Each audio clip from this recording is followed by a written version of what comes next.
In the last episode, we talked about plating. It was important to cover plating because a lot of the parts you're going to see put on the car over the next 6-7 videos came from those plating batches. So we got that out of the way. Now we're going to move on to Weatherstrip, and we're going to start with the trunk. I got a hunch this Weatherstrip is going to be probably 2, maybe even 3 episodes because it's a lot of footage. There's the boot seal and getting the boot lid lined up. So that takes some time. Then we're going to move on to door seals and some of the other rubber on the car, like felt that goes around windows. So I got a hunch it's going to be at least 2 videos, possibly 3. Bear with us, it's pretty interesting. What I did was I bought a kit from Phil's Rotary, the rubber kit that covers the whole car on a Mazda RX3. We're going to talk about the different pieces of rubber and how well they fit the car. So stick around and let's get going. So go brew yourself a cup of joe or pop open a cold one. Let's talk shop. Trunk rubber from Phil's Rotary. Says right on it, Datsun B310. Troy down there assures me it's the same. Let's check it out. So when I took the old rubber off the boot, there's 2 sides. One side's relatively flat. See that dirty edge? That relatively flat edge goes to the outside of the car. And this other side with the curve, it's a little cleaner. That was obviously on the inside of the car. So my new trunk seal, I'm going to want to put with that curve towards the inside of the car. So that's how the old one came off. When the old original equipment seal came off, the seam was at the trunk latch, so that's where I'm starting. I've already trimmed it to length. The seal from Phil's Rotary that fits a Datsun B310 comes with a generous amount of length, so yeah, I had to trim it to size.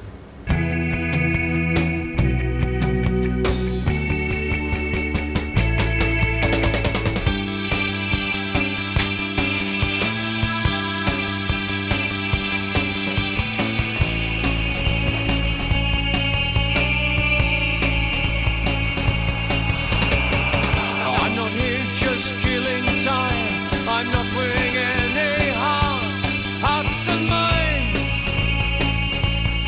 hearts and minds. Who did you want to be? Did you follow the rules and did it set you free? Set you free, free like me. I'm living my life like nobody else. I'm an individual. Don't wanna be like nobody else. I'm an individual. I'm an individual.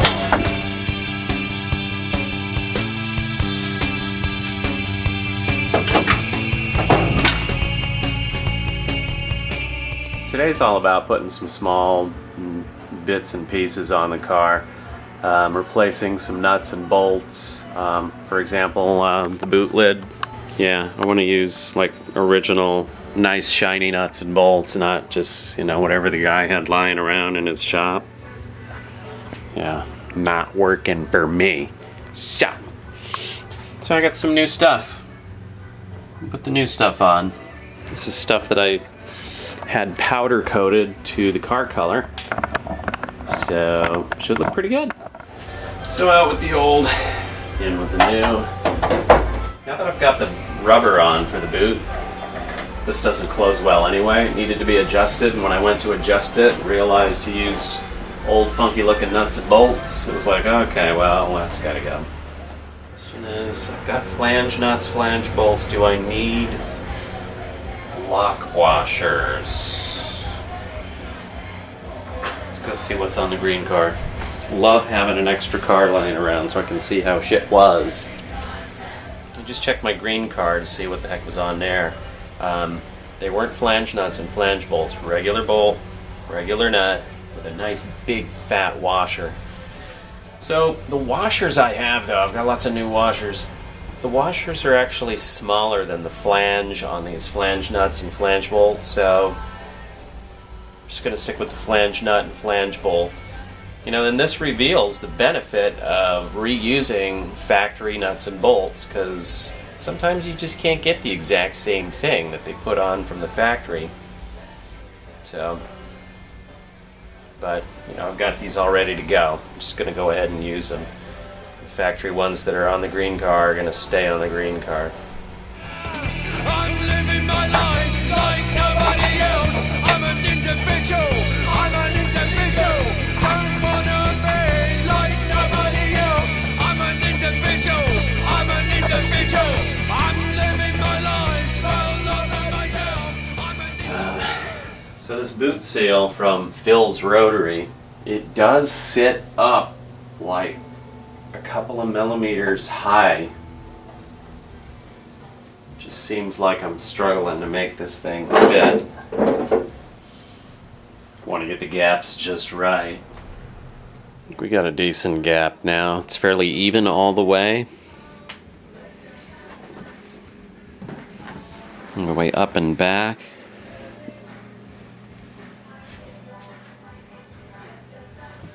And then down here.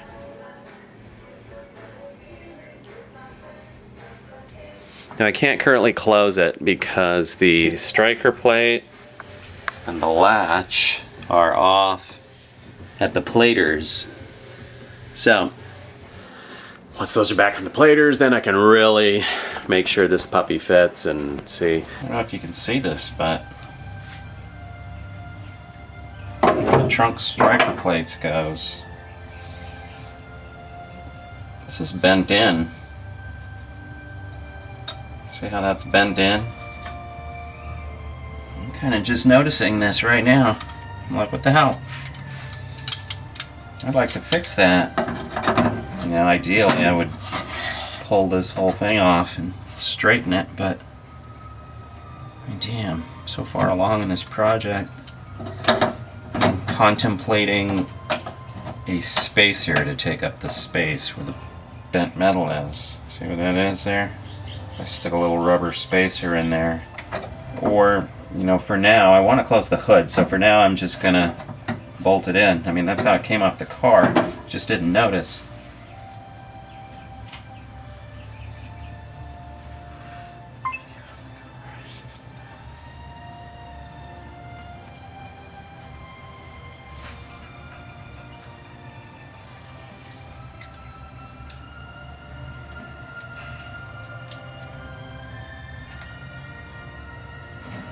All I can think of is this must have been bent when somebody made an effort to pry this trunk open. Remember the original boot lid? Big tang that's all tweaked up. Someone tried to pry in. I'm too far along right now to be all removing this piece, which I could do, but I mean, damn, then I'd have to have it welded back in and everything. I don't weld, so we're talking some extreme inconvenience here. I'm better off to just put a rubber spacer here or a metal spacer. I think that's what I'll do. But for now, I need the trunk to close, so that's where I'm at.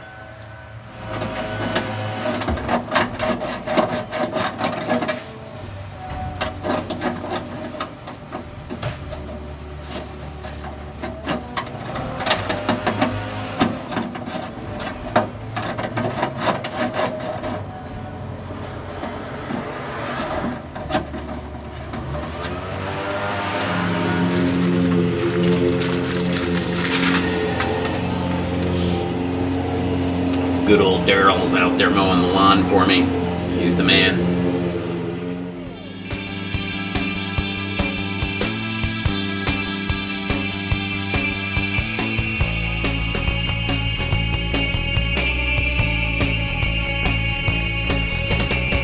You look at my hair and say, what kind of person, well, what kind of person is he? Kind of person is he? They choose the clothes you wear, and when you walk on the street, do they stop and stare? Do they stare? Oh, how they stare! What do you care? I'm living my life. Okay, a little tight. Gonna do some minor adjustments. You get the gist. So when I get the boot lid lined up so that everything's got a nice smooth line and an equal distant line, it's too tight. You know, it's really difficult to close the lid. And this back piece, while it's nice and smooth on the corners, it bows in the middle. I don't know if you can see that. Kind of bows in the middle. It's just too tight back here on the latch. And when I get it to where it's not too tight, by the time I adjust it, what happens when it's not too tight is then I've got nice big gaps so the body panels don't line up. And I do believe that the reason for this is the Phil's Rotary trunk seal, which is for a Datsun B310, by the way. I believe it's probably 2 millimeters too tall. It's just a tiny bit too tall, and that's why things are bowing in the middle here. And I believe that's why I can't adjust it so that it's loose enough to actually close the lid and have all the body panels line up. By the time I get it adjusted so that the latch isn't too tight, you know, then I have a gap here on the side. You know, the boot lid sticks up higher than the rest of the body. It eventually evens out in the corner. I still have that bowing in the center. Bit of a bow there. But the distances are even. So I'm happy about the distances being relatively even, like within a millimeter. I'm not going to fuss over a millimeter.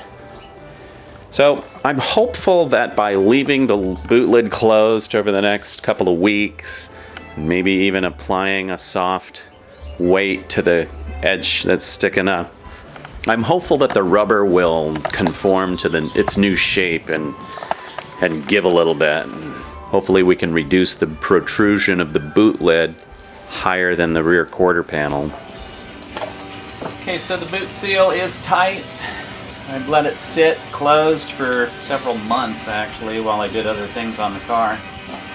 Gypsy on Oss Rotary and Japanese Nostalgic Car went through this same thing. He recommends using 100 ml of thinner. That's what I'm going to do. Thinner will soften it up. Shake well. Put some gloves on while we're at it.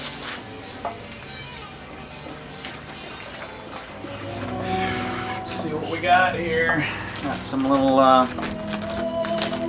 sponges here to apply it with. Really like to avoid having any of this on the paint.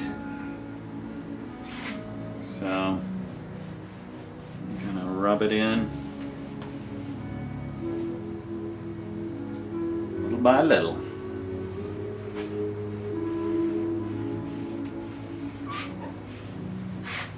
So essentially what this will do is soften the rubber up a touch, just enough to make this boot close without binding. It's so tight. Okay, there's one coat. Yeah, once that penetrates, I'll put another coat in off camera. In my case, the thinner didn't really do anything. I suppose if I had soaked it for a long time in the thinner, it probably would have worked. There's other ways of softening rubber. For example, using a heat gun to get the whole thing hot and then closing the lid while it cooled could help reshape the rubber. Another way would be to combine rubbing alcohol with wintergreen oil and a soak similar to the thinner. But, you know, the truth is, any way of softening rubber actually damages the rubber in the process, so it's not necessarily that important for me to damage it in order to get this thing to close well. So knowing that the biggest problem is right here at the top lip, I'll just be really careful every time I'm going to close my boot lid.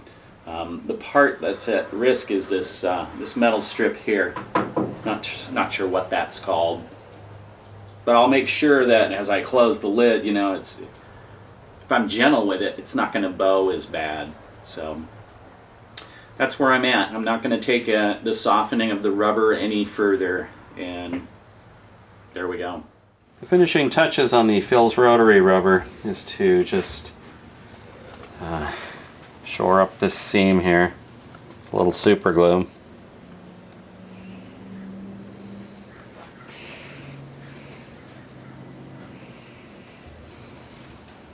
Just going to hold it here for a good minute.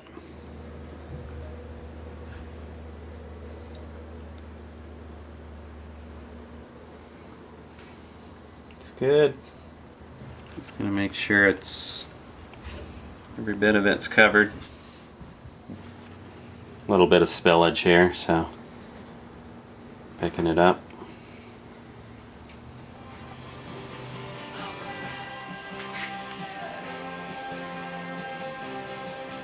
Badges? We don't need no stinking badges. Got 3 badges here. One is the original equipment badge. That's the one furthest from the camera.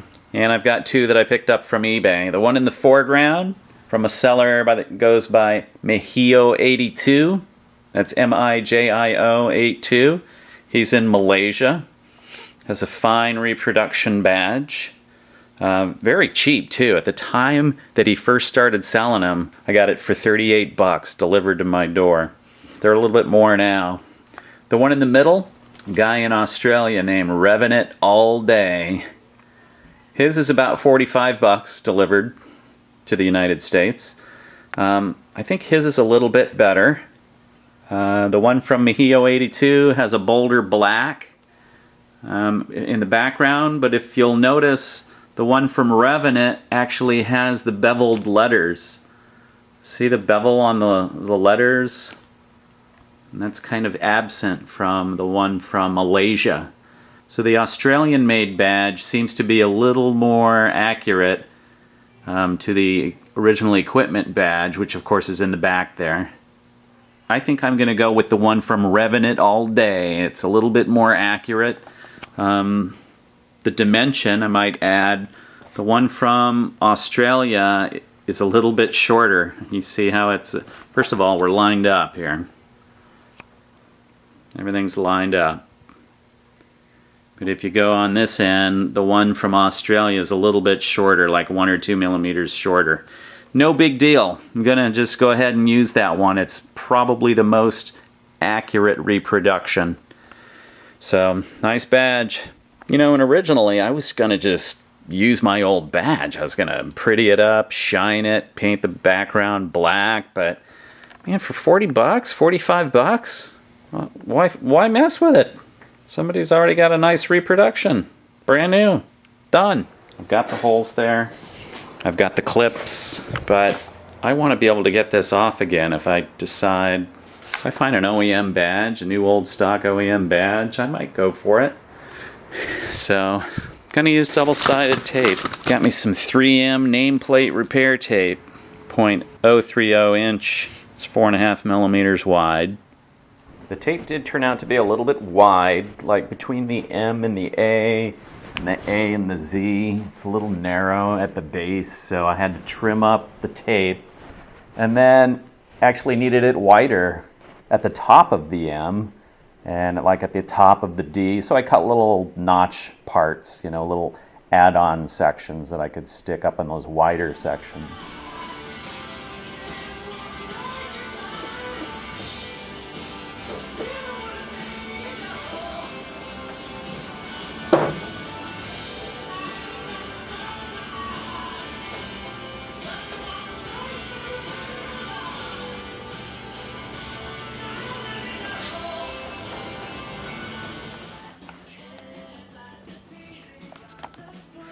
That pretty much wraps up business in the boot for today. To sum it up, the Phil's Rotary boot seal fits very tightly due to it being about 2 millimeters too tall. Does take excessive force to close the boot lid. This is fixable by softening the rubber. Now don't think that by not getting one from Phil's that you're going to get a better fit. Many of these suppliers might very well be sending the same Datsun B310 boot seal to fit an RX3. They are nearly identical. Next up, driver and passenger door Weatherstrip installation. We learned a lot putting the Weatherstrip on and the felt channels for the windows. We'll talk about that in depth. So give us a like on Facebook, follow us on Twitter, there's some Instagramming going on, and we really appreciate any support we can get at our Let's Talk Shop page on Patreon. Check it out. Other things coming up soon?